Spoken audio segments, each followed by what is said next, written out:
బీఆర్ఎస్లో అంతర్గత రాజకీయం పరాకాష్ఠకు చేరుకుంది. ముఖ్యంగా కవిత కేంద్రంగా రాజకీయం రసవత్తరంగా సాగుతుంది. గత కొన్ని రోజులుగా బీఆర్ఎస్లో కవితకు ప్రాధాన్యం దక్కడం లేదు.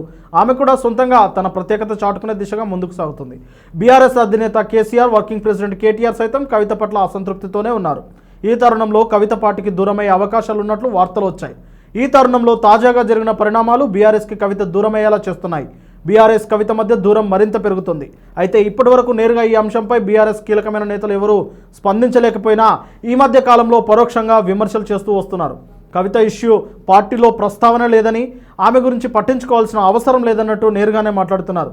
ఇప్పుడు ఆమె లీడ్ చేస్తున్న టీబీజేకేఎస్ నుంచి కూడా ఆమెను తప్పించారు. ఆమె స్థానంలో పార్టీకి మొదటి నుంచి విశ్వాసపాత్రుడిగా ఉన్న కుప్పల ఈశ్వర్ను పెట్టారు. దీనిపై లేఖ రాసిన కవిత మరోసారి కీలక వ్యాఖ్యలు చేశారు.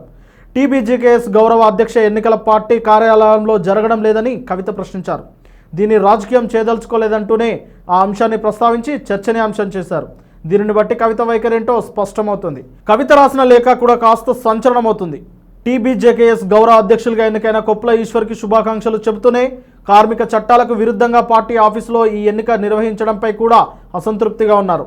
రాజకీయ కారణాలతోనే ఈ ఎన్నిక జరిగినట్టుగా తెలుస్తుందని బీఆర్ఎస్ నాయకత్వ తీరును ఆమె తప్పుపట్టారు. ఈ లేఖలో 10 ఏళ్ల పాటు తాను చేసిన పనులని ప్రస్తావించారు. కార్మికుల శ్రేయస్సుకు కృషి చేస్తున్న తనని తొలగించి కార్మికుల ఐక్యతను దెబ్బతీయడమే కొందరి లక్ష్యంగా కనిపిస్తుందని ఆమె చెప్పడం బీఆర్ఎస్కి దూరమయ్యే అవకాశాలని స్పష్టం చేస్తున్నాయి. మరి కవిత వ్యాఖ్యలపై బీఆర్ఎస్ నేతలు ఎలా స్పందిస్తారు అనేది బీఆర్ఎస్లో కవిత భవిష్యత్తు నిర్ణయించనుంది.